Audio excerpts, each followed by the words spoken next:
गोविंद गोविंद गोपाल भज मन गोविंदा गोविंदा गोपाला गोविंदा गोपाला गोविंद गोविंद गोपाल भज मन गोविंदा गोविंद गोविंद गोपाल भज मन गोविंदा गोविंदा गोपाला गोविंदा गोपाला गोविंद गोविंद गोपाल भज मन गोविंदा गोविंदा गोपाला गोविंदा गोपाला। सभी पुण्य आत्मा बहुत ध्यान से सुनिएगा। ये परमात्मा खेल खेल रहा है। माया एक पर्दा जो शुद्ध भ्रम को ढक देती है। माया भ्रम की शक्ति है।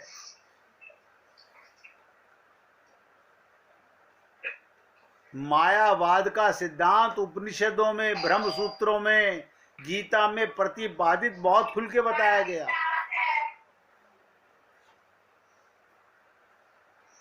शंकराचार्य जी ने, रामानुज संप्रदाय ने, सभी जगत गुरुओं ने इस पे बहुत भाष्य लिखा। ध्यान से सुनिएगा, उपनिषदों में मायावाद का स्पष्ट वर्णन नहीं, माया शब्द भी एक दो बार ही प्रयुक्त हुआ।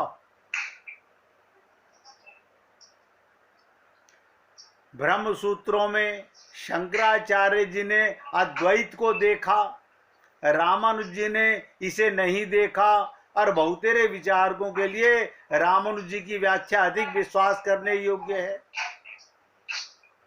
ध्यान से सुनिएगा, भगवत गीता दार्शनिक कविता है, दर्शन नहीं है। भगवान शंकर की स्थिति अपनी अलग है, गौड़ संप्रदाय की अलग है।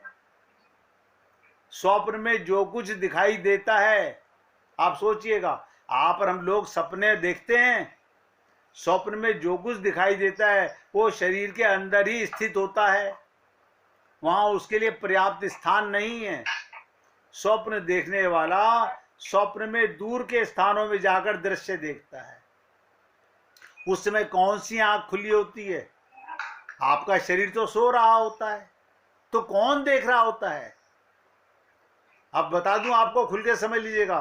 दिन में मन जागकर सपना देख रहा है, रात को सो के सपना देख रहा है। मन सपने देखता है।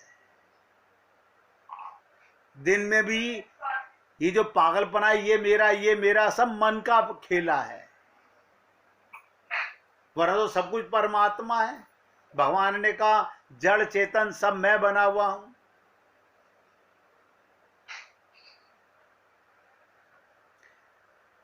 देश के संकोच के कारण हमें मानना पड़ता है स्वप्न में देखे हुए पदार्थ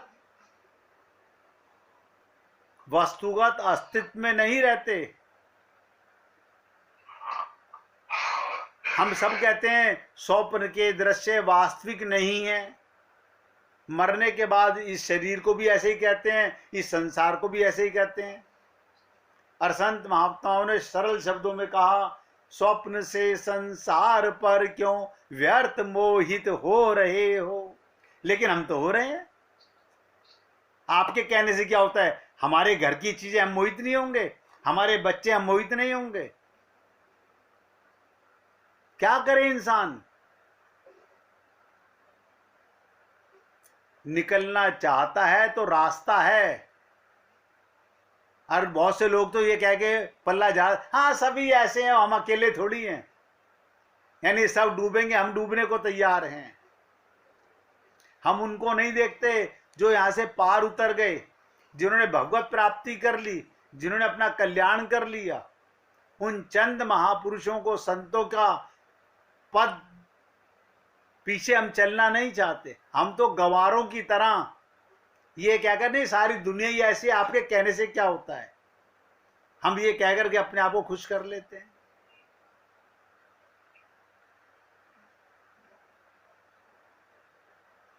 गौड़ संप्रदाय, ध्यान से सुनिएगा, वो कहते हैं स्वप्न के दृश्य मिथ्या हैं, क्योंकि उनके लिए पर्याप्त देश और काल विद्यमान नहीं है।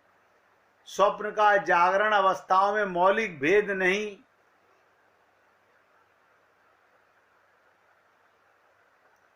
जागे हुए और स्वप्न में बहुत भेद नजर आता है। जागे हुए जो देख रहे हो अनुभव मूल है, स्वप्न का अनुभव उसकी नकल है।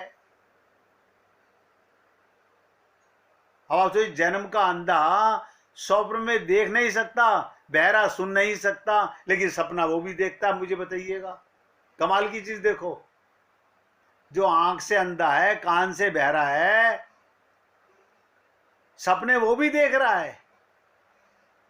अरे तू ये भूल गया, तेरे कान नहीं है, तेरी आंख नहीं है, फिर सपना किससे देखा तूने?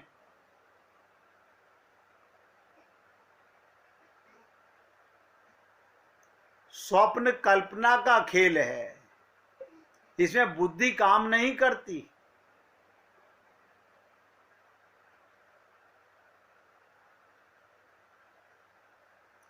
अब देखो, राजकुमार जी ने कितनी बड़ी बात कही कि हमारे को माया में भगवान ने फंसाया नहीं। भगवान को दोषी मत दो, भगवान तो तुमको इस देह में लाई माया से निकालने के लिए हैं। ये तो धन्यवाद दो भगवान का। हम लोगों के जीवन में जो भी महापुरुष आता है, जो भी संत महात्मा आता है, ये भगवान की कृपा तो है। आपको तो भगवान का धन्यवाद देना चाहिए। कभी भगवान को ये मत कहो आप तूने हमें माया में फंसाया क्यों। हम सदा से माया के बंधन में हैं। ऐसा नहीं कि एक दिन हुए थे बंधन में।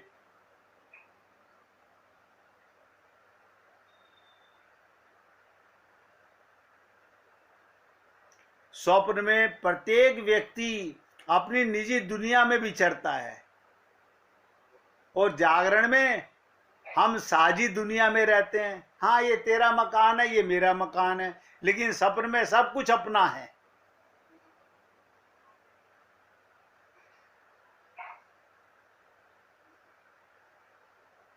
इसलिए आपसे निवेदन करता हूं, तीन तत्व अनादि अनंत शाश्वत हैं। क्या मतलब? इन्हें किसी ने बनाया नहीं है।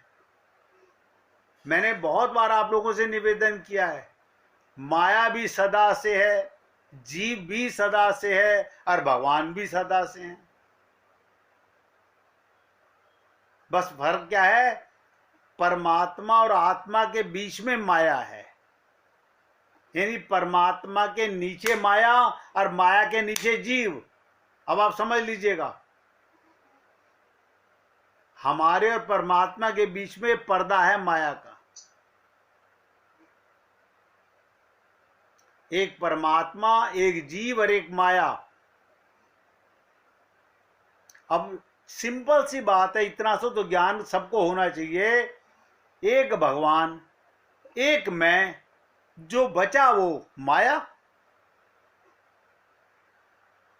लेकिन फिर भी ऐसे कैसे कह ले माया, ये तो मेरा मकान है, ये तो मेरी दुकान है, ये तो मेरा परिवार है। नहीं मानते लोग, और मानना चाहते भी नहीं। देखो कमाल की बात, मानना चाहते भी नहीं। इस कदर फंस चुके हैं कि उस माया में ही लिप्त रहना चाहते हैं।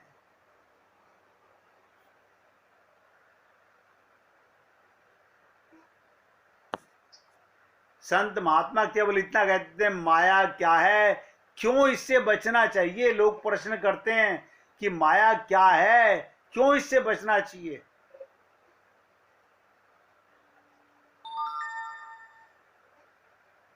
अब ध्यान से सुनिएगा, भगवान श्री कृष्ण ने गीता के अंदर 7वें अध्याय का 15वां श्लोक, ना माम दुष्कृतिनो मूढ़ा प्रपद्यन्ते नराधमा, माया ने जिनका ज्ञान हर लिया है, ऐसे दुष्ट कर्म करने वाले मूढ़ नरों में अधम होते हैं और आसुरी स्वभाव वाले मेरी शरण में नहीं आते। क्या मतलब? अब एक एक शब्द पे ध्यान दीजिएगा। गीता हमने अपने आप से खूब पढ़ी। क्या अर्थ है इसका? कि माया का काम है फंसाना, माया का काम है फंसाना। और आप हम लोग क्या कहते हैं, अच्छा हमें कोई फंसा के देखे, हम इतने बुद्धिमान हैं। जिस बुद्धि से तुम कह रहे हो हम बुद्धिमान है, वो माया की तो बुद्धि है। जिस मन पे तुम्हें इतना घमंड है, वो मन भी तो माया का बेटा है। माया का काम है फंसाना। माया का अर्थ केवल धन से नहीं होता। लोग माया का मतलब धन समझते हैं। अब बता दूं क्या होता है माया का मतलब? सब नोट करें हृदय में। राजकुमार जी ध्यान से सुनिएगा। माया का अर्थ केवल धन नहीं होता। जिस चीज में हमारा मन अटकता है वही हमारे लिए माया है। जहां जहां मन जा लग जाई, वो सब माया जानो भाई। हमारा मन हमारा पियर में फंसा हुआ है, हमारा ससुराल में फंसा हुआ है, हमारा दुकान में फंसा हुआ है, हमारा बेटा बेटी में फंसा हुआ है, सब माया है। और ये तो हम लोगों का तजुर्बा है। उन्हीं से जहां फंसा हुआ वहीं से जूते चप्पल भी खाते हैं, लेकिन नहीं बाज आते। इसलिए मैंने कहा माया का अर्थ केवल धन नहीं होता। जहां मन अटकता है वही हमारे लिए माया है। ध्यान से सुनिएगा। जैसे किसी का मन धन में अटकता है, किसी का काम भोग में आसक्ति में अटकता है, किसी का सुंदरता पे अटक जाता है, किसी का शब्दों में अटक जाता है, किसी का स्वाद में अटक जाता है, और किसी का दुष्ट कर्मों में अटक जाता है, किसी का अपने में और किसी का अपने वालों में। अनेक स्थानों में किसी एक स्थान पर भी यदि मन अटक जाता है वही उसके लिए माया है।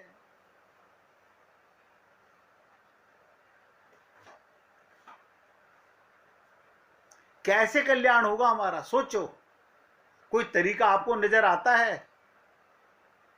हम ना तो भगवान की मानते, ना हम गुरुओं की मानते। हम मानते हैं अपने पापी मन की और कल्याण करना चाहते हैं। उसके लिए ठगाई भी खूब करते हैं। हमने जप कर लिया, हमने तप कर लिया, हमने व्रत कर लिया, हमने दान कर लिया।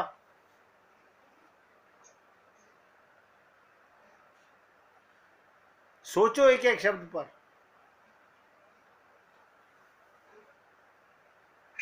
मन के माया में आते ही, ध्यान से सुनो, मन के माया में आते ही हमारी ऊर्जा बाहर की तरफ बहने लगती है, जिससे आत्मा का ज्ञान नष्ट हो जाता है। हम भूल जाते हैं हम आत्मा हैं। अब जितनी देर, ध्यान से सुनो, जब मैं बोलता हूं ना तो बड़ा लोगों को अजीब सा लगता है। जब मैं कहता हूं मैं संसार के लोगों से, हाँ संसार के लोगों से भगवान की चर्चा करता हूं, तो आप आत्मा का काम कर रहे हो, सब नोट कर लो। और जब संसार की बातें करते हैं, उसका फोन आया था, उसने ये कहा था, उसका ये बीमारी है, उसकी ये परेशानी है, ये सब क्या है? ये हम सबकी ये हालत है। और सारा दिन हो जाता है, हम बाज नहीं आते। सुनने के बाद भी शर्म नहीं आती हम लोगों को कि कम से कम अपनी बुरी आदतों को छोड़ दें। संत महात्मा कहते हैं चुप रहा करो। कौन चुप रहे?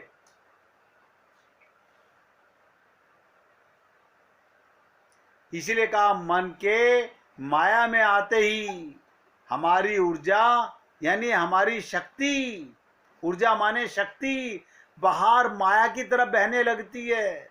अब आप सोच लीजिएगा, मेरी 70 साल उम्र होने जा रही है, तो 70 साल की जिंदगी में मेरी ऊर्जा कहाँ गई?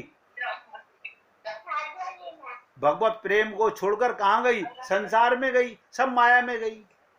यानी मैंने अपने जीवन का बहुमूल्य समय बर्बाद कर दिया।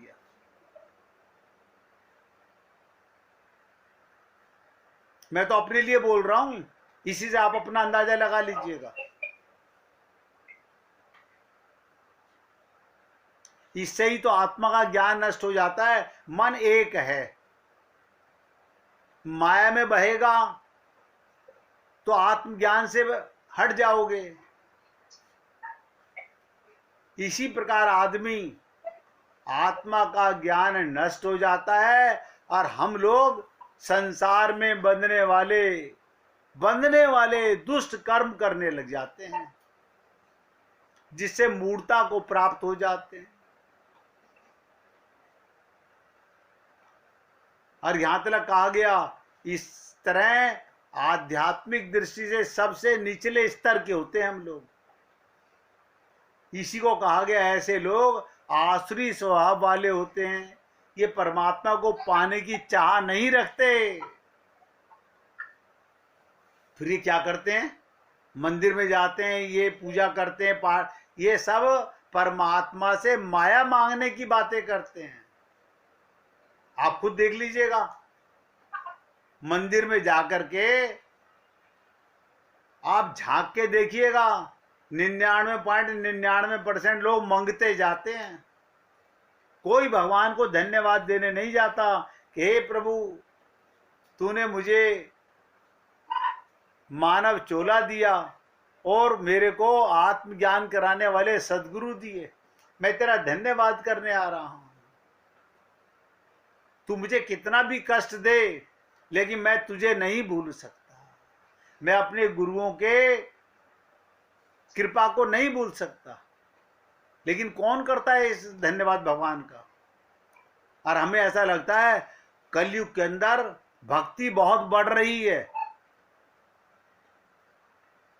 भक्ति बहुत बढ़ रही है। ऐसा लगता है अरे देखो, वृंदावन के अंदर लाखों लोग जा रहे हैं, खाटू श्याम जी पर लाखों लोग जा रहे हैं, वैष्णो देवी पे लाखों लोग जा रहे हैं। इसका मतलब ये हो गया भक्ति बहुत बढ़ गई है पहले से।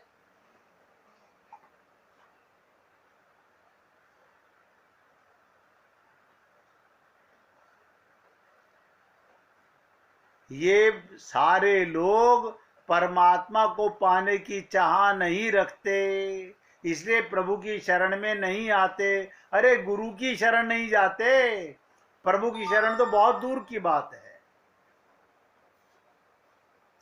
प्रभु की शरण तो बहुत दूर की बात है।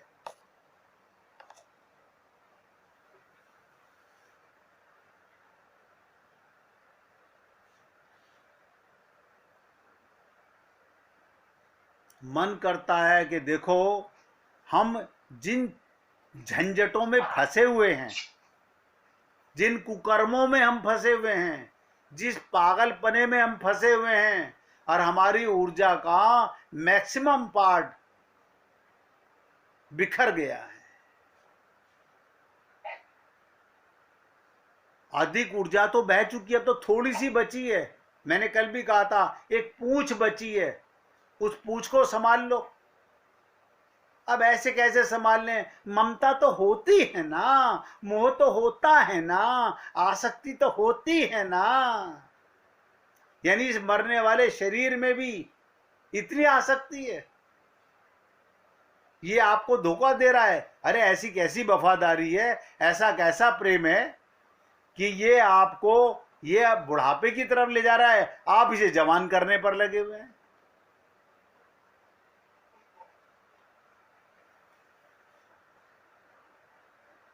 इसलिए मैंने आपसे निवेदन किया था, आत्मज्ञान के लिए माया का जितना विध्वंस, जितनी इसकी सच्चाई की चर्चा की जाएगी, उतनी जल्दी हमें इससे नफरत होगी, हमारा भगवान से प्रेम होगा, वरना मन नहीं लगने वाला भगवान में।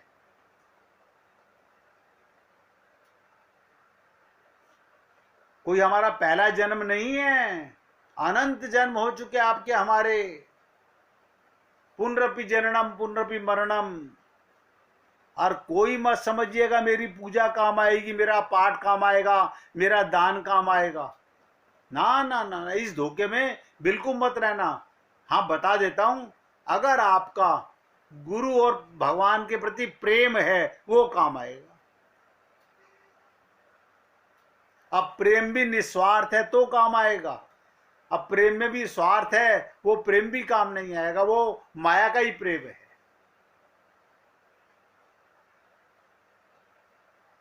मैं आपको जब ये शब्द बोलता हूं तो ऐसा मत समझिएगा मैं अपने आप को, मैंने कितनी बार कहा, मैं अपने आप को भी बहुत धिक्कारता हूं कि अगर मेरा मन भी माया में लिप्त रहता है, संसार में रहना, शरीर में रहना पाप नहीं है।